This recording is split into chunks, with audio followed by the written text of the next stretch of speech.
அனைவருக்கும் வணக்கம். நான் படித்து ரசித்த கதையை நீங்களும் படித்து கேட்டு மகிழுங்கள்.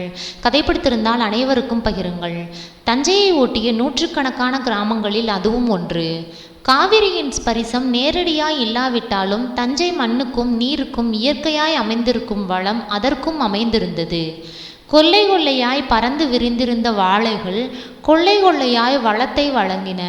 வேர்க்கடலை கொள்ளைகளை மிக சுவாரஸ்யமாக வேடிக்கை பார்த்தவாறு தோளில் கனமான பை ஒன்றும் அதில் அதிகமான கல்லூரி புத்தகங்களையும் சுமந்து கொண்டு நிதானமாய் நடந்து வந்து கொண்டிருந்தான் சுந்தர். நிறைய கனம் சுமந்திருந்தாலும் இயற்கை காட்சிகளின் லைப்பில் லேசாகி விட்டிருந்தது. தஞ்சாவூர் கல்லூரியிலிருந்து பஸ்ஸில் வந்திருக்கலாம். வராததற்கு 2 காரணங்கள். முதல் காரணம் பொருளாதாரம். இரண்டாவது, அவன் உடல் வலிமை அவனை நடக்க தூண்டியதும் மனதில் ஊறியிருந்த ரசனை அவனை இயற்கை காட்சிகளை ரசிக்க தூண்டியதும் தான். நடக்கவே பிரியப்பட்டான். நடு ரோட்டில் நடந்து வந்து கொண்டிருந்தவன் ஜல் ஜல் என்று ஹாரன் இல்லாமலேயே தான் வந்து கொண்டிருந்ததை தெரியப்படுத்தும் மாடுகளும் அது இழுத்து வரும் வண்டிகளின் கடகடப்பும் கேட்டு சற்றே ஒதுங்கினான். இப்போதெல்லாம் இந்த ரோட்டில் லாரிகளும் டிராக்டர்களும் பறக்க ஆரம்பித்து விட்டன. இதுபோல் எப்போதாவது 1-2 மாட்டு வண்டிகள் போவதுடன் சரி. ஒதுங்கி வழிவிட்டு நிற்கும் அவனை இன்னும் மாட்டு வண்டி தாண்டி போகவில்லையே என்று ஆச்சரியம் ஏற்பட்டது சுந்தருக்கு. அந்த அதிசயம் முழுக்க வற்றும் முன்னரே வண்டிக்காரனின் ஹே ஹே என்ற அடித்தொண்டை உருமல், மாடுகளின் கயிறுகள் இழுக்கப்பட்டு வண்டி நிற்பதை சொல்லாமல் சொல்லின. மிஸ்டர் சுந்தர், வீட்டுக்குத்தானே, வண்டியில் ஏறிக்கங்களே, போயிடுவோம். இனிமையாய் மீட்டின வீணையில் அழகான நாதம் போல எழுந்த குரல் அவனை திடுக்கிட்டு திரும்பி பார்க்க செய்தது. யமுனா. யமுனை மாதிரி பிரவாகமாய் ஓடும் பெண்தான் இவளும். தஞ்சாவூரில் உள்ள பெண்கள் கல்லூரியில் படிப்பவள். மிராசுதாரர் வைத்தியநாதனின் ஏக புத்திரி. ஒயிலாக வண்டியில் சாய்ந்து உட்கார்ந்திருந்தாள். ஏதோ ஒரு கம்பீரமான மயில் சின்ன கூண்டுக்குள் அடைபட்டிருந்தது போன்ற பிரம்மையை அந்த காட்சி அவன் மனதில் தோற்றுவித்தது. என்ன சுந்தர், அப்படி பிரமிச்சு போய் நிற்கிறீங்க? வண்டியில் ஏறி உட்காருங்க. கம்பியை எடுத்து விட்டாள். வேண்டாம், பரவாயில்லை யமுனா, நடந்தே போறேன். ஏனாம்? சின்னதாய் தலையை வெட்டி கவர்ச்சிகரமாய் கேட்டாள். நடந்து போகத்தான் எனக்கு பிடிக்கும். இப்படி இயற்கை காட்சிகளை மனதில் பதிச்சுட்டு நடந்து போகிற இனிமை வண்டியில் போனால் வராது. ஏன், வண்டியில் மட்டும் என்ன ஸ்க்ரீனா போட்டு வச்சிருக்கேன். இங்கிருந்தும் இயற்கை அழகெல்லாம் நல்லா தெரிகிறது. வேண்டாம்னா விடுங்களே யமுனா, ஏன் இப்படி தொந்தரவு பண்ணுறீங்க? சட்டென்று யமுனாவின் முகம் வாடிய ரோஜா மாதிரி ஆகிவிட்டது. புரிகிறது, என் கூட வண்டியில் ஏறிக்கிட்டு வர உங்களுக்கு பிடிக்கல. ஊரில் 4 பேர் என்ன சொல்லுவாங்களோன்னு பயப்படுறீங்க, அப்படித்தானே? ஊரில் வேணாலும் என்ன வேணா பேசட்டும், வரைக்கும் ஒழுங்கா நாம் இருந்தால் போதும்னு நினைக்கிறவேனா? மனசாட்சியை அடகு வச்சுட்டு ஊரை பற்றி பயந்து ரகசியமாய் தப்பு பண்ணி வாழ்கிறதை விட மனசாட்சிக்கு பயந்து ஊரை துச்சமாக மதிக்கிறது ஒசத்தின்னு என் அபிப்பிராயம். அடே எப்பா, சாதாரணமாய் கேட்டதுக்கு என்னமாய் கோபம் வருது உங்களுக்கு? It's all right.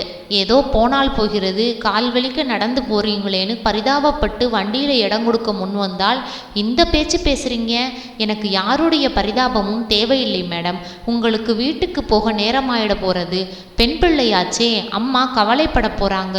கோபம் ஏதும் இல்லாத புன்னகை முகத்துடன் பேசினான். கிளம்ப முடியா என்றாள். மாடு 2 எடுத்து வைத்திருக்கும். மிஸ் யமுனா, 1 நிமிடம். சற்று குரலை உயர்த்தி அழைத்தான். ஒருவேளை மனசு மாறி வண்டியில் ஏறிக்கொண்டு வருகிறேன் என்று சொல்வதற்காகத்தான் கூப்பிடுகிறானாக்கும் என்று நினைத்து அவசரமாய் வண்டியை நிறுத்தச் சொன்னாள் யமுனா. என்ன மிஸ்டர் சுந்தர்? கண்களில் ஆவல் மின்ன கேட்டாள். குறுக்கு கம்பியை கழற்றினீங்களே, திரும்ப மாட்ட மறந்துட்டீங்களே, விழுந்துட போறீங்க, திரும்ப மாட்டிடுங்க, புன்னகையுடன் சொன்னான். அந்த புன்னகை தன்னை கேலி செய்கிறதோ என்று யமுனா சந்தேகப்பட்டாள். தேங்க்யூ. புன்னகையுடன் பொறுமையாய் அந்த கம்பியை மறுபடியும் மாட்டினாலும் பொசுக்கென்று மனதை ஏமாற்றம் கவத்தான் செய்தது. வண்டி விரைந்து மறைந்தது. பின்னால் எந்தவித அவசரமும் இல்லாமல் நிதானமாய் நடந்து கொண்டிருந்த சுந்தர் யமுனாவின் ராஜ கம்பீரத்தை எண்ணி மனசுக்குள் பிரமித்தவாறு இருந்தான். யமுனாவின் குழந்தைத்தனம் மாறாத தன்மையை பார்த்து கொஞ்சம் சிரிப்பு கூட வருவதுண்டு அவனுக்கு. இதே யமுனாவிடம் சின்ன வயதில் அடித்து பிடித்து எவ்வளவு சண்டை போட்டும் விளையாடியும் இருக்கிறான். அவளும் வாடா போடா என்று இவனை எத்தனை வம்புகளில் இழுத்து கொண்டிருக்கிறாள். இப்போது என்னவோ ஒருவருக்கு ஒருவர் அந்நியமாகிவிட்ட மாதிரி மரியாதை பன்மையில் அழைத்து கொள்வது சற்றே வினோதமாயிருந்தாலும் பார்ப்பதற்கு மிகவும் கௌரவமாக இருக்கவே அவனுக்கு அதுதான் பிடித்தும் இருந்தது. யமுனா இன்று இவ்வளவு வளர்ந்து விட்டாலும் மனதில் இன்றும் குழந்தைத்தனம் அப்படியே இருந்தது பற்றி அவனுக்கு வியப்பாய்த்தான் இருந்தது. அந்தஸ்து விஷயத்தில் யமுனா ஏரோப்ளேன் என்றால் சுந்தர் 2 சக்கர சைக்கிள். ஏழை குருக்களின் மகன். இந்த அளவுக்கு கல்லூரிக்கு போய் படிப்பதே பூர்வ ஜென்மத்து புண்ணியம் என்றுதான் சொல்ல வேண்டும். வீட்டுக்குள் நுழைந்தான் சுந்தர். நாட்டு ஓடு வேய்ந்த வீடு. செருப்பை கழற்றி போட்டுவிட்டு வாசலில் இருந்த வாளி தண்ணீரில் கால் கழுவினான். மனதுக்குள் யமுனா. அவளும் அங்கு இவனின் நினைவுகளுடன் தான். அடுத்த நாள் மாலையும் இவனை இடிக்கும் அளவு நெருங்கியது அவள் வண்டி. என்ன யமுனா, உன் மாடுகளுக்கு என் தலையை பார்த்தால் புல்லுக்கட்டு மாதிரி தெரியுதா என்ன? தினமும் என்னை பார்த்ததும் வண்டி நின்றதே. அந்த மாட்டுக்கு நீங்க வண்டி ஏறினா தான் மேற்கொண்டு நடக்க தெரியுமா, வாங்க என்று சொல்லிவிட்டு கலகலவென்று அவள் சிரித்தாள். ஃப்ரீயா அவங்கவுங்க ரோட்டில் நடந்து போகக்கூட விடமாட்டீங்க போலிருக்கு. காலை பூமியில் அழுந்த பதித்து கொண்டு நின்றான். யாரோ அவனை வண்டிக்குள் தூக்கி உட்கார்த்தி வைத்து விடுவார்கள் என்று பயந்தவன் போல. ஓஹோ, எங்கூட வர்றதுக்கு உங்களுக்கு அத்தனை அனீசியா இருக்கு இல்லையா? சேச்ச, அப்படிலாம் இல்லை. வண்டியில் வர்றதுக்கு தான் பிடிக்காதுன்னு சொன்னேனே தவிர யமுனாவோட வர பிடிக்கலேன்னு சொல்லலையே. ஏதோ ஒரு காரணத்தை சொல்லி மழுப்ப வேண்டுமே என்று பேசிய பேச்சு ஆபத்தாகிவிட்டது. அப்படின்னா சரி, எனக்கு கூட நடந்து வரணும்னு ரொம்ப நாளாக ஆசை. நான் இறங்கி உங்கள் கூட நடந்து வர்றேன். உங்களுக்கு இனிமேல் அப்ஜெக்ஷன் ஏதும் இருக்காது இல்லையா? சட்டென்று தன்னை அந்த வாயாடி பெண் மடக்கி போட்ட திகைப்பில் வாயடைத்து போய் நின்று விட்டான் சுந்தர். எனக்கென்ன ஆட்சேபனை? ரோடு எங்கள் தாத்தாவா எனக்கு எழுதி வச்சாரு என்று ஏதோ சமாளித்து விட்டு விடுவிடுவென்று நடந்தான். முனியா, வண்டியை வீட்டுக்கு ஓட்டிக்கிட்டு போ. நான் காலார நடந்து வர்றேன்னு அம்மா கிட்ட சொல்லு. பயப்பட வேண்டாம்னு சொல்லு. வண்டிக்காரனுக்கு கட்டளையிட்டவாறு சின்ன குழந்தை மாதிரி வண்டியிலிருந்து கம்பியை கழற்றி ஒரே தாவலாக தாவி இறங்கியவள் 1-2 புத்தகங்களை மார்போடு இறுக அணைத்து கொண்டு நடக்க ஆரம்பித்தாள் யமுனா. வேண்டுமென்றே அவன் வேகமாய் நடந்தான். அவளும் மூச்சிறைக்க வேகமாய் வந்தாள். வந்து, சுந்தர், உங்ககிட்ட ரொம்ப நாளா என் மனசை சொல்லணும்னு ஆசை. ஆனால் எப்படி சொல்றதுன்னு தான் தயக்கம். இன்னைக்காவது கொஞ்சம் ஓப்பனாய் பேச அனுமதி கொடுக்குறீங்களா? நடை கொஞ்சம் நிதானப்பட்டது. மலை இறங்கி ஆறு சமதரையில் ஓடுவது போல வேகம் கொஞ்சம் மட்டுப்பட்டது. என்ன சொல்றீங்க யமுனா? எதுக்கு இந்த மரியாதையெல்லாம் எனக்கு? வா போனே கூப்பிடலாமே. அது இருக்கட்டும், என்னவோ சொல்ல வந்தீங்களே, சொல்லுங்க. படபடவென்று அடித்து கொள்ளும் மனதை அடக்கி கட்டுப்படுத்தி கொண்டே கேட்டான். அவள் என்ன கேட்கப் போகிறாள் என்று அவனுக்கு நன்றாய் தெரியும். ஒரு இளைஞன் ஒரு இளம்பெண்ணின் நடையுடையையும் பேச்சு போக்கையும் வைத்து இந்த அளவுக்கு கூட அவளின் மனநிலையை புரிந்து கொள்ள முடியவில்லை என்றால் அவன் இளமைக்கு அர்த்தமே இல்லையே. அவள் பேச ஆரம்பித்தாள். சட்டென்று குழாயை திறந்துவிட்ட மாதிரி தடதடவென்று பேச்சு ஆரம்பித்தது. அவன் நினைத்ததைத்தான் அவள் வரி வரியாய் சொன்னாள். கிட்டத்தட்ட அவனிடம் யாசித்தாள் காதலை. அவன் எதிர்பார்த்த விஷயத்தை தான் அவள் சொன்னாள். அவன் எதிர்பார்த்த கேள்வியைத்தான் அவள் கேட்டாள். ஆனால் அவள் எதிர்பார்த்த பதிலை அவன் சொன்னானா? கெட்டிமேளம் முழங்கிக் கொண்டிருந்தது. தெருவையே அடைத்து பந்தல் போடப்பட்டிருந்தது. மிராசுதார் வைத்தியநாதன் சகல விதங்களிலும் ஏற்பாடுகள் செய்திருந்தார். பிஸியாக அங்கும் இங்கும் போய்கொண்டும் வந்து கொண்டும் ஏற்பாடுகளை மேற்பார்வை பார்த்து கொண்டிருந்தார். எக்கச்சக்கமான கும்பல் வந்து குவிந்து கொண்டிருந்தது. கிட்டத்தட்ட 2000 பேருக்கு விருந்து ஏக அமர்க்களமாய் தயாராகி கொண்டிருந்தது. அன்றைக்கு அந்த ஊரில் யார் வீட்டிலும் அடுப்பு எரியக்கூடாது என்று மிராசுதார் கண்டிப்பாய் சொல்லியிருந்தார். உள்ளே இடது பக்கத்தில் இருந்த கண்ணாடிகள் பதித்த காற்றோட்டமான அறையில் மணப்பெண் யமுனாவுக்கு அற்புதமாய் அலங்காரங்கள் நடந்து கொண்டிருந்தன. அந்த அறையே தோழிகளால் கலகலப்பாய் இருந்தது. ஹே, வலிக்குதுடி மஞ்சு, கொஞ்சம் மெல்லத்தான் தலை பின்னேன். தோழியை கோபித்தவாறு அவள் தொடையை கிள்ளினாள் யமுனா. இப்போ நாங்கள் யாராவது ஏதாவது செய்தா உனக்கு வலிக்கும். அவர் உன்னை வேறு ஒன்றுமே சொல்லாமல் அவள் அத்துடன் நிறுத்தியதற்கே 4 தெருவுக்கு கேட்கும் அளவுக்கு அலையலையாய் பரவியது சிரிப்பொலி. யமுனா முகம் சிவக்க அரைகுறையாய் சிரித்தவாறு தலையை கவிழ்த்து கொண்டாள். அவள் சிரிப்பில் ஜீவன் இல்லை. மனம் நிறைய மகிழ்வுடன் அந்த சிரிப்பு வெளிப்படவில்லை. உடல் நிறைய வைரங்கள் இழைத்த நகைகள் மின்னினாலும் மனதில் சந்தோஷ மின்னல் கீற்றாக கூட இல்லை. இதுவே அவளுக்கும் சுந்தருக்கும் கல்யாணம் என்றால் மனமும் முகமும் இப்படி உம்மென்று இருக்குமா? யாரோ விஷ்ணுவாம், பெரிய பணக்காரர்களாம், சென்னை விமான நிலையத்தில் பணிபுரிகிறானாம். அவன் என்ன படுத்திருக்கிறான் என்பது பற்றி கூட அவள் அக்கறையாய் தெரிந்து வைத்து கொள்ளவில்லை. அவன் முகத்தை அவள் நிமிர்ந்து கூட பார்க்கவில்லை. பார்த்தாலும் அவன் எத்தனை அழகனாய் இருந்தாலும் அவனை பிடிக்காது. அப்படிப்பட்டவனுக்கும் அவளுக்கும் இன்றைக்கு கல்யாணம். அன்றைக்கு முதலாய் சுந்தரிடம் தன் விருப்பத்தை தெரிவித்து கொண்டது என்றைக்குமே மறக்காது. இன்றைக்கு அது இன்னும் அடிக்கடி நினைவுக்கு வந்தது.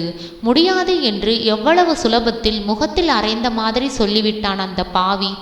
வெட்கத்தை விட்டு அழுது காலை பிடிக்காத குறையாய் கெஞ்சி கூட பார்த்து விட்டாள் யமுனா. இன்னும் ஒரு பெண் எந்த அளவுக்குத்தான் போக முடியும்? அவன் கல் மாதிரி உறுதியாய் நின்றான்.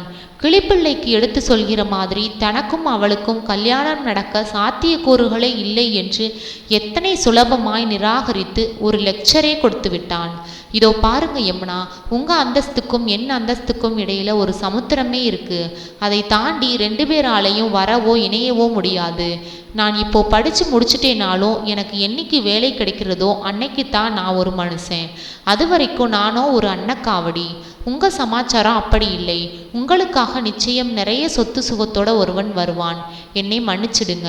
ஒரு மிராசுதார் குடும்பமும் ஒரு குருக்கள் குடும்பமும் நிச்சயம் கல்யாணம்ங்கிற பாலத்தால் இணைய முடியாது. அப்படி தப்பி தவறி இணைஞ்சா பாலம் நொறுங்கிவிடும். முதலில் கஷ்டமாய்த்தான் இருக்கும், அப்புறம் என் நினைவு கூட உங்களுக்கு வராது. இதையே வெவ்வேறு கோணங்களில் வெவ்வேறு வடிவங்களில் திரும்ப திரும்ப சொல்லி அவளை திட்டவட்டமாய் நிராகரித்து விட்டான் சுந்தர். அதுக்கப்புறம் எத்தனையோ நாட்கள் அவனை நெருங்கி இது விஷயமாக கெஞ்சியும் கொஞ்சியும் கேட்டுவிட்டாள். அவன் முதல் நாள் சொன்ன பதிலையே விடாப்பிடியாய் மறுபடியும் சொல்லி கொண்டிருந்தான். இத்தனைக்கும் மசியாத அந்த இரும்பு மனம் இதற்கு மேலும் எதற்கும் மசியாது என்பதாலோ அதற்கு மேல் அந்த விஷயத்தை தொடராமல் அப்படியே விட்டுவிட்டாள். மிராசுதார் அவர்கள் இருவரையும் ஒரு சேர பலமுறை பார்த்துவிட்டார். பயம் அன்றைக்கு அவரை பிடித்து கொண்டதுதான். இருவரும் கவனிக்கப்படாமல் இப்படியே விடப்பட்டால் எதில் போய் முடியுமோ என்று அஞ்சினவர் சட்டு புட்டென்று அவள் பிஎஸ்சி கடைசி வருஷ பரீட்சை எழுதி முடித்த கையோடு ரிசல்ட்டுக்காக கூட காத்திருக்காமல் கல்யாணத்தை நிச்சயம் பண்ணிவிட்டார். கல்யாண நாள் நெருங்க உயிரையே மாய்த்து கொண்டு விடலாமா என்று முதலில் விருத்தியாய் சிந்தித்த யமுனா குடும்ப மானம் காற்றில் பறக்காமல் இருக்க அந்த கோழைத்தனமான முடிவை கைவிட்டாள். இனி தன் புது வாழ்வுக்கு தன்னை பழக்கிக்கொள்ள உறுதி பூண்டாள். தன்னை காதலிக்காத ஒருவனை பற்றி கனவு கண்டு வாழ்க்கையை பாழடித்து கொள்வதை விட தன்னை பார்த்த கணத்திலேயே பிடித்து விட்டதாக சொன்ன விஷ்ணுவுடன் தன்னை இணைத்து கொள்வதுதான் நிம்மதியான வாழ்க்கைக்கு அடிகோலும் என்று விவேகமாய் முடிவெடுத்தாள் அவள். அத்தனை சுலபத்தில் கல்யாணத்துக்கு சம்மதித்தது பற்றி வைத்தியநாதனுக்கும் அவரின் மனைவி மங்களத்துக்கும் மகிழ்ச்சி. என்னென்னவோ பயந்து கொண்டிருந்தார்களே. கல்யாணத்துக்கு முன்பாக ஒரு முறை சுந்தரை பார்க்க நேரிட்ட போது பழி தீர்த்து கொள்ள விளைபவள் போல பேசினாள் யமுனா. சுந்தர் என் வருங்கால ஹஸ்பண்ட் ஏர்போர்ட்டில் ஒர்க் பண்ணுறார். சொத்து நிறைய இருக்கான். வருஷத்துக்கு ஒரு தடவை ஃபாரின்லாம் போக எனக்கும் அவருக்கும் ஃப்ரீ பாஸ் கூட தர்றாங்களாம் பிளேனுக்கு. கல்யாணத்துக்கு அவங்க நிறைய நகை போடுறாங்களாம். அது எல்லாத்தையும் விட நான் பெரிய அதிர்ஷ்டமாய் நினைக்கிறது அவர் என்னை பெண் பார்க்க வந்த உடனேயே என்னை பார்த்ததுமே பிடிச்சு போச்சுன்னு ஃப்ராங்காய் சொல்லிட்டார்.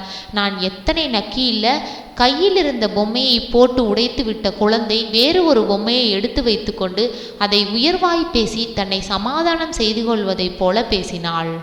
உன்னை கல்யாணம் செய்து கொண்டால் சுகப்பட மாட்டேன் என்பது போலவும் அந்த விஷ்ணுவை கல்யாணம் பண்ணிக்கொண்டு எத்தனை சந்தோஷமாக வாழப்போகிறேன் பார் என்று சொல்லாமல் சொல்வது போல பேசினாள். அப்படிப்பட்ட சமாதானங்களிலேயே தன் மனதையும் மாற்றிக்கொள்ள முற்பட்டாள். இந்த கல்யாணத்தில் தனக்கு ரொம்பவும் இஷ்டம் என்பது போலவும் மகிழ்ச்சி என்பது போலவும் பொய்யாக நடித்தாள். தோழிகள் கேலி செய்த போது போலியாய் முகம் சிவந்தாள். ஆனால் கல்யாணத்தன்றைக்கு மனநிறைவுடனும் நிம்மதி கலந்த மகிழ்ச்சியுடனும் ஓடி ஓடி வேலை செய்து கொண்டிருந்த சுந்தரை பார்க்கும்போது மட்டும் தன் பெருமூச்சை அவளால் கட்டுப்படுத்த முடியவில்லை. அவனை அவ்வப்போது கண்கள் பார்ப்பதை நிறுத்தவும் முடியவில்லை. தாலி கட்டி முடிந்த மறு நிமிடம்தான் வேறு வழியே இல்லாமல் இவன்தான் தனக்கு எல்லாம் என்ற நிலை ஏற்பட்ட பிறகே விஷ்ணுவை அவளால் நிமிர்ந்து பார்க்க முடிந்தது. எப்படியோ கல்யாணம் நடந்து முடிந்துவிட்டது. அச்சதை போட்ட ஒரு நிமிடத்தில் சுந்தரிக்கே உடம்பும் மனசும் ஆடித்தான் போய்விட்டன. இவள் தன்னிடம் காதலை யாசித்த போது தான் மறுக்காமல் இருந்திருந்தால் அந்த விஷ்ணுவின் இடத்தில் தானல்லவா அமர்ந்திருக்க வேண்டும். தான் மறுத்தது நியாயம்தானா என்று வெகு தாமதமாய் ஒரு கணம்தான், ஒரே ஒரு நொடிதான் தலையை உலுக்கி தன் நினைப்பை விரட்டி அடித்து கொண்டான். ச, இன்னொருத்தன் மனைவியாகி விட்டவளை பார்த்து ஏன் இப்படி மனசு தரிகட்டு அலைகிறது என்று தன்னைத்தானே கடிந்து கொண்டான். மறு நிமிடத்தில் அவன் பழைய சுந்தராகிவிட்டான். மனதை இழுத்து பிடித்து கொண்டு முதல் பந்திக்கான ஏற்பாடுகள் சரியாய் செய்யப்பட்டிருக்கின்றனவா என்று மேற்பார்வை செய்வதில் மனதை செலுத்தி தன் நினைவுகளை திசை திருப்பிக் கொண்டான். யமுனா விவேகம் உள்ளவள். தாலி கட்டி கொண்ட மறுநிமிடமே கண்ணும் மனமும் சுந்தரை நோக்கி அலைப்பாய்வதை நிறுத்தி கொண்டன. அதுவரை மனதுக்கு சுதந்திரம் கொடுத்து கொண்டிருந்தவள் மிகவும் கட்டுப்பாடாக மனதை காப்பாற்றி கொண்டாள்.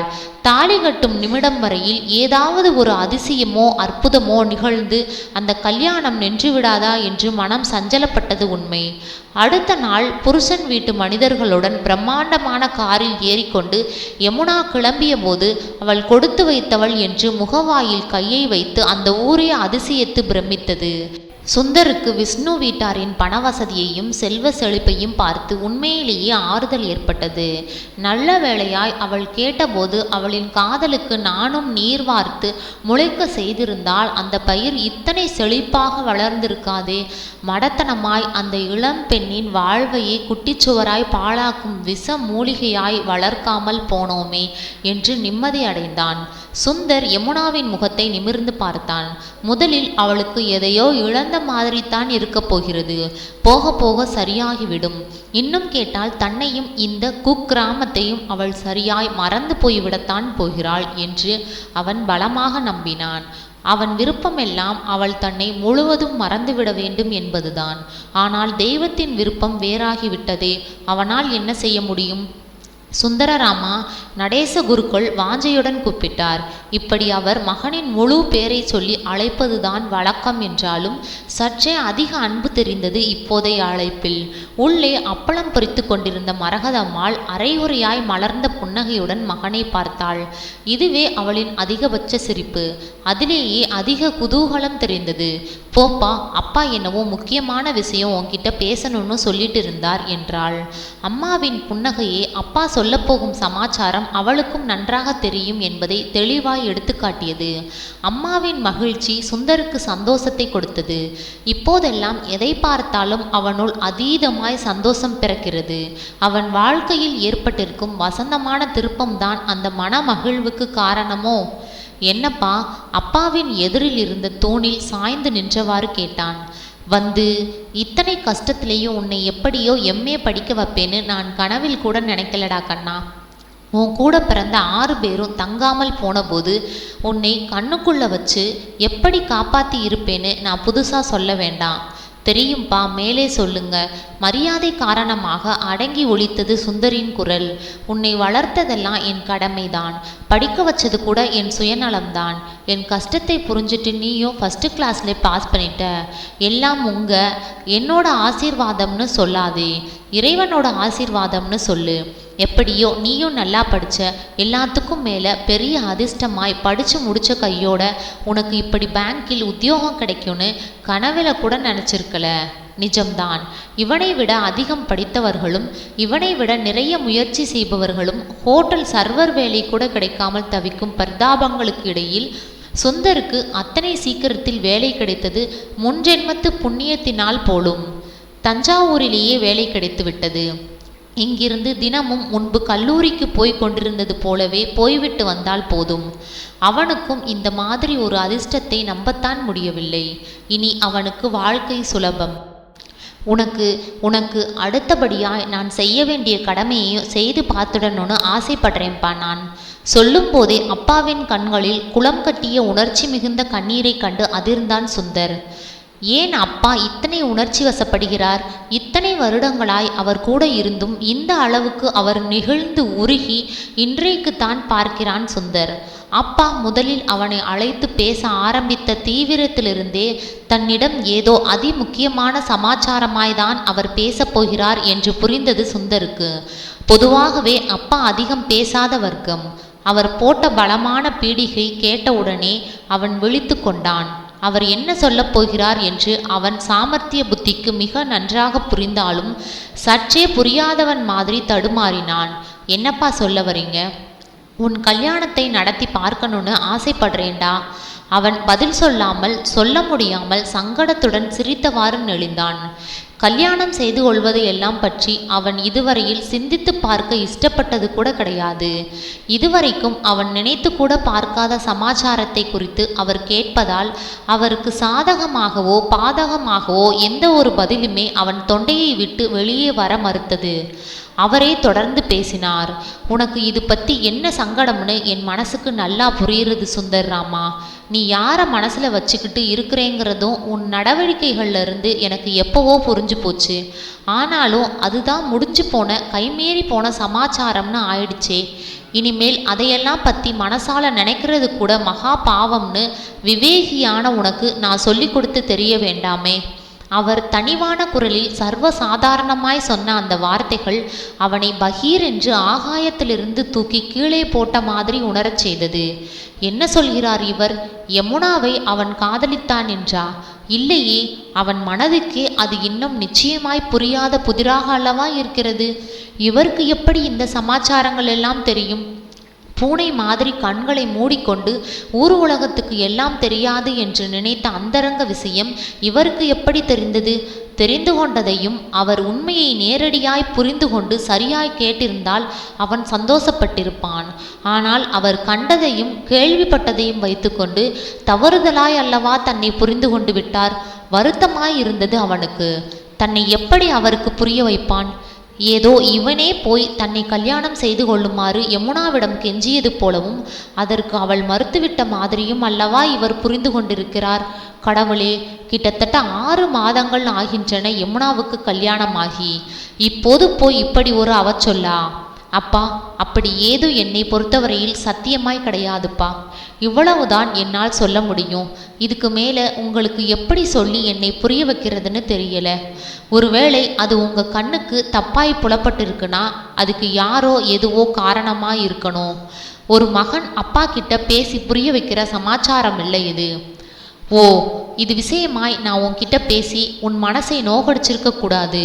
உன் மனசை நான் புண்படுத்தி இருந்தால் அப்பாங்கிற உரிமையில் அதை மறந்து மன்னிச்சிட்டு என் கேள்விக்கு பதிலை சொல்லுப்பா. நோ, நீங்கள் என்கிட்ட மன்னிப்பு கேட்டு என்னை இன்னும் கூசி குறுக செய்யாதீங்கப்பா.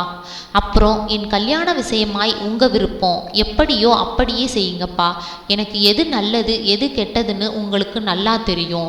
உங்கள் மனசுக்கு எது சந்தோஷத்தை கொடுக்குமோ அப்படி ஒரு நல்ல காரியத்துக்கு நான் உடன்பட தயாராக இருக்கேன்ப்பா. தன் மனம் யமுனாவின்பால் ஈடுபடவில்லை என்று அவருக்கு தெளிவுபடுத்த வேண்டும் என்று படபடப்பாக பேசினான். நடேச குருக்களுக்கு பிரமிப்பில் இந்த பிள்ளை எந்த நிலையிலும் தன் பேச்சை தட்டமாட்டான் என்ற கர்வமும் பெருமையும் மனதுக்குள் மேலோங்கி எழுந்தது. இதுதான் சமயம் என்று நினைத்தவர் போல் தான் சொல்ல நினைத்ததை வெளியிட்டார். இப்போது இந்த இளகிய நிலையில் அவன் மனதில் இந்த விஷயத்தை வெளியிட்டால் நன்றாய் அவன் மனதில் பதியும். வந்து அந்த மாயாவர சாஸ்திரிகள் அடிக்கடி லெட்டர் போட்டுக்கிட்டு இருக்கார். என்ன விஷயமாப்பா? அவர் பொண்ணு கண்ணுக்கு நல்லா இருப்பாளாம், ரொம்ப நல்லா சமையல் பண்ணுவாளாம். இதுக்கு மேலே நம்ம ஆத்துக்கு மாட்டு பொண்ணா வர வேண்டியவளுக்கு எந்த தகுதியும் வேண்டான்னு நான் நினைக்கிறேன். ஜாதகத்தை அவங்களுக்கு அனுப்பட்டுமா? செய்யுங்கப்பா. ஒரு உற்சாகமோ ஈடுபாடோ இல்லாத குரலில் சொல்லிவிட்டு அதற்கும் மேல் அப்பாவின் எதிரில் நின்று அந்த தீர்க்கமான கண்களை சந்திக்க பயந்து சரக்கென்று விரைந்து வெளியேறிவிட்டான். அப்பாவிடம் நேரடியாக ஏதும் சொல்லாமல், அம்மா, நான் கொஞ்ச தூரம் இப்படி காலார நடந்துட்டு வர்றேன், காணோமேனு தேடாதம்மா என்று உள்ளே திரும்பி குரல் கொடுத்து விட்டு கிளம்பினான். கால்கள் நிதானமாய் நடந்து கொண்டிருந்தாலும் மனம் என்னவோ மிக வேகமாய்த்தான் பயணப்பட்டு கொண்டிருந்தது. இந்த வாழை கொல்லைகளையெல்லாம் இந்த அழகிய மாலை வெயிலையும் பார்க்கும்போது முன்பெல்லாம் கல்லூரிக்கு போய்விட்டு காலார நடந்து வரும் சுகமான இனிமைதான் நினைவுக்கு வந்தது. எவ்வளவு சுகமான பிரச்சனைகளற்ற பருவம் மாணவ பருவம். பசுமை நிறைந்த சூழல் அவன் முகத்தில் வெகு நேரத்துக்கு பிறகு ஒரு சின்ன புன்னகை கீற்றை வரவழைப்பதில் வெற்றி கண்டன. அந்த இனிமையான மாலைகளில் சலனங்கள் ஏற்படுத்தியது யமுனாவின் வரவு மட்டுமே. குழந்தைத்தனமான தன் விருப்பத்தை பெண்மைக்குரிய நாணமும் கூச்சமும் இல்லாமல் எத்தனை சுலபத்தில் வெளியிட்டு விட்டாள் அந்த பெண். கொஞ்சமாவது இது பொருந்துமா என்று யோசித்து பார்த்தாளா? நல்ல வேளை, தான் கொஞ்சம் உறுதியாய் இருந்ததனால் விஷயம் பிழைத்தது. இப்போது அவளுக்கே பழசெல்லாம் பைத்தியக்காரத்தனமாய் தெரியத்தான் போகிறது. அவனுக்கிறந்த குழப்பமான மனநிலையில் கழனியிலிருந்தும் கொள்ளைகளிலிருந்தும் பண்ணையின் வேலையாட்கள் கும்பல் கும்பலாய் வேலைகளை போட்டது போட்டபடி விட்டு விட்டு ஓடிக்கொண்டிருந்ததை முதலில் கவனிக்கவில்லை. ஆனால் அந்த கும்பலான பதற்றம் உடனடியாய் அவன் கவனத்தை கவர தவறவில்லை. ஏன் இத்தனை அவசரம் இவர்களுக்கு? அப்படி என்ன நடந்திருக்கும்? யாராவது வேலையாளுக்கு அடிக்கடி பட்டிருக்குமோ? விரைந்து போய் கொண்டிருந்த ஒரு ஆளை நிறுத்தி விசாரித்த போது அவன் பதறிப்போய் கேட்டான். ஐயோ ஐயா, உங்களுக்கு விஷயமே தெரியாதுங்களா? ரெட்டை மாடி விட்டு ஐயா திடீர்னு மாரடைப்பால் காலமாயிட்டாருங்க. நாங்கள்லாம் அவரை பார்க்கத்தான் போயிட்டுருக்கோம். விசுவாசத்தால் பெருகிய கண்ணீரை துடைத்து கொண்டு அந்த வேலையாள் சொன்ன செய்தி சுந்தரை ஆணியடித்து நிறுத்தி கலக்கியது. என்ன, வைத்தியநாதன் இறந்து விட்டாரா? எந்த யமுனாவை பற்றி இத்தனை நேரம் சிந்தித்து கொண்டிருந்தானோ அந்த யமுனாவின் அப்பா போய்விட்டாரா? மகளுக்கு கல்யாணமாகி 6 மாதங்களே ஆகியிருக்கும் இந்த நிலையில் அவள் 16ம் பெற்று பெருவாழ்வு வாழும் சந்தோஷத்தை கண்ணால் பார்க்காமலேயே இறந்து போவதற்கு அவருக்கு எப்படி மனசு வந்தது? வைத்தியநாதனின் வீட்டை நோக்கி ஓடினான் சுந்தர். ஒரு ஜீவன் பாக்கிவிடாமல் அந்த வீட்டின் முன்னால் கூட்டமாய் கூடியிருந்தது. சுந்தரின் அம்மாவும் அப்பாவும் கூட செய்தியை கேள்விப்பட்டு வந்துவிட்டிருந்தார்கள். 6 மாதங்களுக்கு முன் கல்யாண கோலம் தாங்கியிருந்த அந்த மங்களகரமான இல்லம் இன்று மரணக்கலையுடன் விளங்கியது. யமுனாவின் அம்மா செய்வதறியாது கதறிக்கொண்டிருந்தாள். மங்களம் என்ற அவளின் பெயர் எத்தனை அர்த்தமற்றதாகிவிட்டது. கசகசவென்று ஆளுக்கு ஆள் தங்களுக்குள் அதிசயித்து பேசிக்கொண்டிருந்தார்கள். ஐயோ, தந்தியை படிச்சுட்டு விழுந்தாரே, நெஞ்சை பிடிச்சிட்டு சாய்ஞ்சவர் அப்புறம் எழுந்திருக்கவே இல்லையே. ஒரே நாளில் 2 துக்கங்களை இந்த படுபாவி தாங்கிறதுக்கு தான் ஜென்மம் எடுத்தேனா? என்னது, ஒரே நாளில் 2 துக்கங்களா? குழம்பினான் சுந்தர். சுற்றும் முற்றும் பார்த்தான். அவன் எதிர்பார்த்தபடி அந்த தந்தி காகிதம் அங்கேயேதான் கிடந்தது. கேட்பாரற்று கசங்கி கிடந்த அந்த ரோஸ் நிற காகிதத்தை அவசரமாய் எடுத்து அவசரமாய் பிரித்து அவசரமாய் படித்தான். யமுனா என்று அவன் குரலின் உச்சத்தில் அலறிய அலறல் மங்களத்தின் குரலையும் மீறி உயர்ந்து எழுந்து அந்த ஊரையே கிடுகிடுக்க செய்தது. அப்பா சுந்தரை கோபமாய் நிமிர்ந்து பார்த்தார். ஏண்டா, அந்த மாயவரம் சாஸ்திரிகளுக்கு நான் என்னதான் எழுதி போடுறது? இதோட ஜாதகம் பொருந்தி இருக்கு, மேற்கொண்டு பொண்ணு பார்க்க வரதை பற்றி எழுதுங்கன்னு அவரும் 1000 தடவை எழுதி போட்டார். 1 மாசமா 2 மாசமா கிட்டத்தட்ட 6 மாசமா நாம் சரியா பதில் சொல்லலைன்னா எப்படி இருக்கும்? நம்மையும் நம் பதில் கடிதத்தை நம்பி வேற எங்கேயும் வரன் பார்க்காமல் இருக்காங்களாம். பாவம், பொண்ணை பெற்றவங்களை நாம் இத்தனை இலக்காரம் பண்ணணுமா? இதே ரீதியில் அப்பா சுந்தரை நிறைய தடவைகள் தோண்டி பார்த்து விட்டார். இன்னும் சரியாய் பிடி கொடுக்காமல் நழுவி கொண்டிருக்கிறான் அவனும். பெண்ணின் போட்டோ கூட தபாலில் வந்து விட்டது. ஒரு தடவை திடுதிப்பென்று அந்த மாயாவரம் சாஸ்திரிகளே ஒரு நடை நேரில் வந்து நச்சரிக்கவே அவரை பேசி அனுப்பியதும் குருக்களுக்கு பொல்லாத கோபம் வந்து விட்டது. ஏண்டா, நீ உன் மனசில் என்னதான் நினச்சிட்டு இருக்க? அந்த மனுஷனுக்கு 2ல் ஒரு பதில் சொல்லி அனுப்பிவிட்டால் நிம்மதியாயிடும். சீக்கிரமாய் ஒரு தேதியை குறிப்பிட்டு சொல்லு. சீக்கிரம் போய் பொண்ணை பார்த்துட்டு மேற்கொண்டு ஆக வேண்டியதெல்லாம் கவனிக்கலாம். ஏற்கனவே வேண்டிய அளவு டிலே பண்ணிட்டோம். பதில் சொல்லாமல் இப்படி நிற்காதடா மரம் மாதிரி. எனக்கு எரிச்சல் கிளம்பி, ஏய் மரகதம், உன் பிள்ளைகிட்ட நீயாவது கொஞ்சம் பேசித்தான் பாரேண்டி. சுந்தருக்கு என்னவோ அந்த பெண்ணை போய் பார்க்க வேண்டும் என்ற ஆர்வமே ஏற்படவில்லை. இத்தனைக்கும் அவள் போட்டோவில் பார்க்க அழகாகத்தான் இருந்தாள். ஏண்டா, நான் கேட்டுக்கிட்டு இருக்கேனே, மனுஷனா இல்லையா வேற ஏதாவதா? பொறுமை இழந்து ஆத்திரத்தில் அப்பா கேட்டபோது அவனையும் மீறி அந்த பதில் வந்து விட்டது. அப்பா, வேற நல்ல இடமாய் பார்த்துக்க சொல்லி எழுதி போட்டுடலாம். பாவம், அவளுக்கும் ஒரு நல்ல காரியம் நம்மால தள்ளி போவானேன். அவன் எத்தனைக்கெத்தனை அமைதியாய் சொன்னானோ அப்பா அத்தனைக்கத்தனை அமைதி இழந்தார். எரிமலையானார். என்னடா சொல்ற? கொதித்து கேட்டார். அந்த பொண்ணை பண்ணிக்க இஷ்டம் இல்லைப்பா.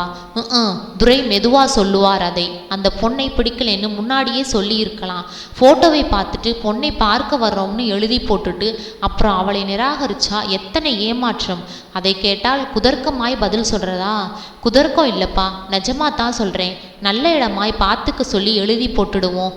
எனக்கு இந்த பொண்ணுன்னு இல்லை, எந்த பெண்ணையுமே கல்யாணம் பண்ணிக்க ஆசை இல்லை. என்னை மன்னிச்சிடுங்கப்பா, எனக்கு கல்யாணத்தில் இன்ட்ரெஸ்டே இல்லை. இத்தனை துணிச்சலாய் தன் மகன் நேருக்கு நேர் நின்று பேசியதை வாதிட்டதை என்றுமே அறிந்திருக்காத குருக்கள் அந்த பரிதாபமான தந்தை மூச்சுவிடவும் மறந்து நின்றார். முதலில் அவன் தன் பேச்சுக்களுக்கெல்லாம் தலையாட்டியதை நம்பி அவனை தலையில் தூக்கி வைத்து கொண்டிருந்தாரே, தடால் என்று அந்த உசத்தியான இடத்திலிருந்து தானே குதித்து இப்படி ஓடிவிட்டானே இந்த பிள்ளை. கொஞ்சம் கொஞ்சமாய் தன்னை விட்டு விலகி விலகி ஓடிக்கொண்டிருக்கிறானே, இது எந்த சக்தி? தனக்கும் தன் மகனுக்கும் எதிராக செய்யும் சதி. சட்டென்று அவர் மனதுக்கு விஷயம் பிடிபட்ட மாதிரி இருந்தது. ஆமாம், அதுதான் காரணமாக இருக்க வேண்டும். மிராசுதார் வீட்டு துக்க நிகழ்ச்சிகளுக்கு பிறகு இவன் ரொம்பவும் மாறியும் தடுமாறியும் போய்விட்டது தெளிவாக வித்தியாசமாய் தெரிகிறது. முன்பு அவனுக்கு வேலை கிடைத்த புதிதில் முகத்தில் தெரிந்த பிரகாசத்தை இப்போது காணோம். முன்பிருந்த கலகலப்பு இப்போது அவனிடமிருந்து விலகித்தான் போய்விட்டது. சட்டென்று அவன் நடவடிக்கைகளால் மனதில் தோன்றிய ஆத்திரத்துடன் கொதித்து பேசினார். டேய், எழுதிறேன்டா, என் பிள்ளை தருதலை ஆயிட்டு வர்றான். அவனை உயிரை கொடுத்து படிக்க வச்சதுக்கு நல்ல பலனை தர்றான். முதலில் ஆசை காட்டி உங்களை மோசம் பண்ணி விளையாட ஆசைப்படுறான்னு எழுதிடுறேன். அப்பா கண் சிவக்க கதறிய போது சுந்தரால் பரிதாபப்படத்தான் முடிந்தது. பாவம், அவன் செய்த தப்புக்கு அவரல்லவா பதில் சொல்ல வேண்டியிருக்கிறது. இதுவரை தலை நிமிர்ந்து கூட இவரிடம் பேச தைரியம் வராத தான் இன்றைக்கு இவரின் இவ்வளவு ஆத்திரத்தை அநியாயத்துக்கு சம்பாதித்து கொண்டு விட்டோமே என்று மிகவும் வருத்தமடைந்தான். ஆனால் வேறு வழியே இல்லை. இப்போது அவனுக்கு கல்யாணம் என்பது நினைத்து கூட பார்க்க இயலாத சமாச்சாரமாகிவிட்டது. தலை நிமிரவே கூசினான். தலை நிமிர்ந்தால் சமையலறை நிலைப்படி அருகில் சாய்ந்து கொண்டு கலக்கத்துடன் தங்கள் இருவரையும் கண்ணிமைக்காமல் பார்த்து கொண்டிருக்கும் அப்பாவி அம்மாவின் கண்களை சந்திக்க வேண்டியிருக்குமே. தரையை பார்த்து கொண்டிருந்தான். டே, உன்னோட இந்த பேச்சுக்கெல்லாம் யார் காரணம்னு, உன்னை எந்த சக்தி ஆட்டி படைக்குதுன்னு நல்லா தெரியும்டா. குரல் நெகிழச் சொன்னவர் துக்கத்தை மறைக்க சுவாமி விளக்கேற்றி ஸ்லோகம் சொல்ல ஆரம்பித்தார். சட்டென்று மனதை அழுத்திய பாரத்துடன் திண்ணையில் வந்து உட்கார்ந்து கொண்டான் சுந்தர். அப்பா சொன்னதில் பாதி அளவாவது, ஏன் முழுசுமே உண்மைதான். யமுனாவின் வீட்டில் 6 மாதங்களுக்கு முன்னால் ஏற்பட்ட ரகளைகள் தான் அவனின் இந்த போக்குக்கே காரணமாக அமைந்துவிட்டது. அவன் மனதிலே மகா புரட்சிகரமான எண்ணங்கள் ஏற்பட அன்றைய நிகழ்ச்சிகள் தான் ஆதாரமாயிருந்தன. அன்று மிராசுதார் வைத்தியநாதன் இறந்து விட்டதாக கேள்விப்பட்டு அந்த வீட்டுக்கு போனபோது பக்கத்திலேயே சுருண்டு கிடந்த இளஞ்சிவப்பு நிற தந்தி காகிதம் அத்தனை பெரிய வெடிகுண்டாக இருக்கும் என்று அவன் எதிர்பார்க்கவில்லை. வைத்தியநாதனுக்கு அந்த தந்தியை பார்த்தவுடன் ஹார்ட் அட்டாக் வந்ததில் ஆச்சரியமே இல்லை. அவனுக்கே அதை படித்தவுடன் மாரடைப்பு வரும் போலத்தான் இருந்தது. என்ன கொடுமை! யமுனாவின் வீட்டிலிருந்து யாரோ அந்த தந்தியை வைத்தியநாதனுக்கு கொடுத்திருந்தார்கள். யமுனாவுக்கா இந்த கதி? எத்தனை பரிதாபம்! இந்த மாதிரி ஒரு இழப்பை அந்த சின்ன உள்ளத்தால் தாங்க முடியுமா? அந்த குழந்தையின் இளம் தலை இத்தனை பெரிய மலையின் கணத்தை தாங்குமா? அவள் கணவன் விஷ்ணு மும்பைக்கு தனியாக போய்விட்டு திரும்பி கொண்டிருந்த போது விமான விபத்தில் மரணமடைந்து விட்டானாமே. அந்த பெண் கணவனுடன் சந்தோஷமாய் வாழ்ந்த 6 மாதங்கள் இனி கனவு வடிவத்தில் தான் அவளுடன் நிற்க வேண்டுமா? மலையாய் சாய்ந்து கிடந்த உயிரற்ற வைத்தியநாதனை திரும்பி பார்த்தான் சுந்தர். இந்த மனிதர்க்குத்தான் மகள் மேல் எத்தனை பாசம்! பாவம், இனிமேல் அவருடைய மனைவிக்கு யார் ஆறுதல் சொல்லப் போகிறார்கள்? பிரமித்து கலங்கி நின்றான். அந்த பெண்மணிக்கு மனப்பூர்வமாக ஆறுதல் சொன்னான். அன்றைக்கு மட்டும் இல்லை, அதற்கு பிறகும் தொடர்ச்சியாய் அந்த வீட்டுக்கு போய் ஆத்மார்த்தமாய் மனப்பூர்வமாய் தன்னால் இயன்ற அளவு ஆறுதலாக இருக்க ஆரம்பித்தான். யமுனா பட்டமரம் மாதிரி திரும்பி வந்தபோது சுந்தர் அவளை நிமிர்ந்து கூட பார்க்க இயலாத அளவுக்கு அந்த பயங்கரம் கலந்த பரிதாபத்தை வரவேற்றான். தான் ஆண் என்பதையும் மறந்து கதறி தீர்த்தான். சந்தோஷமும் புன்னகையுமாய் வளைய வந்து துள்ளி திரிந்த யமுனாவும் வைரமும் பட்டுமாய் ஜொலித்து கொண்டிருந்த மங்களமும் ஒரே சமயத்தில் விதவைகளாகி, ஓ எத்தனை கொடுமை! ஆபீஸ் போய்விட்டு வந்த நேரம் போக மீதி நேரம் அவர்களுக்கு உதவுவதிலையும் ஆறுதல் சொல்வதிலையும் உருப்படியாய் கழிந்தது. அத்தனை ஈடுபாட்டுடன் அவர்களுக்கு உதவினான். இந்த அமர்க்களங்களில் அவனுக்கு தன் கல்யாண விஷயம் கவனத்தில் வராமல் நழுவி போனதில் ஆச்சரியம் ஏதும் இல்லை. சுந்தர் ஒரு முடிவுக்கு வந்தவனாக தீர்மானமான முகத்துடன் அப்பாவின் எதிரில் வந்து நின்றான். அப்பா, உங்ககிட்ட ஒரு முக்கியமான விஷயம் பேசணும். இனியும் என்ன முக்கியமான விஷயம் இருக்கிறது பேசுவதற்கு? என்னடா பேசணும்? உருமலாய் வெளிவந்தது குரல். குருக்களின் மனதில் ஒரு அற்ப ஆசை. ஒருவேளை மகன் மனம் மாறி தன் வழிக்கு வருவதற்கு எத்தனிக்கிறானோ? நான் இப்போ சொல்ல போகிற விஷயம் உங்களுக்கு அதிர்ச்சியை கொடுக்கலாம். அதுக்கு என்னை மன்னிச்சுக்கங்க. இருந்தாலும் என்மேல் அக்கறை உள்ளவருங்கிற முறையில் இதை உங்ககிட்ட தான் முதலில் சொல்கிறது என் கடமைன்னு நான் நினைக்கிறேன். என்னடா பீடிகை பெருசாக போடுற? என்ன விஷயம்? அம்மா ஆவலுடன் வழக்கம் போல் சமையலறை கதவருகில் வந்து நின்றாள். நான் யமுனாவை கல்யாணம் பண்ணிக்கிறதா முடிவு பண்ணிட்டேன்.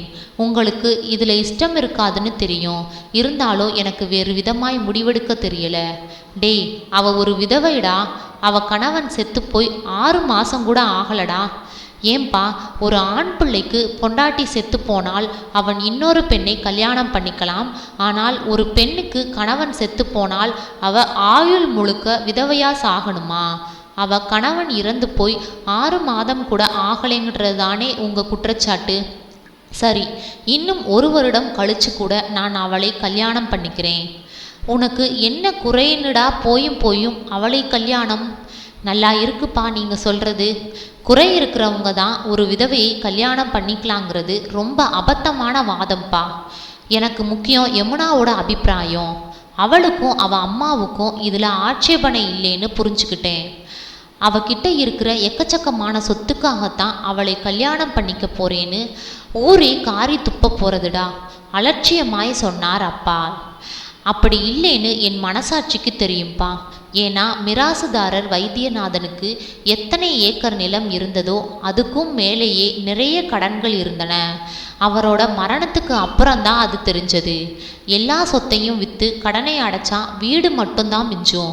அது மட்டும் இல்லைப்பா, யமுனாவின் கணவன் இறந்து போனதற்கு நஷ்டஈடாக ₹1,00,000 கொடுத்தாங்களாம். அவங்க கணவன் வீட்டில் உள்ளவர்கள் எத்தனை பணக்காரங்களாக இருந்தும் மனதளவில் பிச்சைக்காரர்கள்தான். அந்த 1,00,000த்தையும் அவகிட்ட சண்டை போட்டு வாங்கிட்டு போயிட்டாளாம். மிஞ்சினது அவளோட ஒரு சில நகைகள். இத்தனை பரிதாபமான நிலையில் அவளை விட்டுட்டு வர்றது நியாயமா? அந்த மாயாவரம் சாஸ்திரிகளுக்கு என்ன பதில்டா?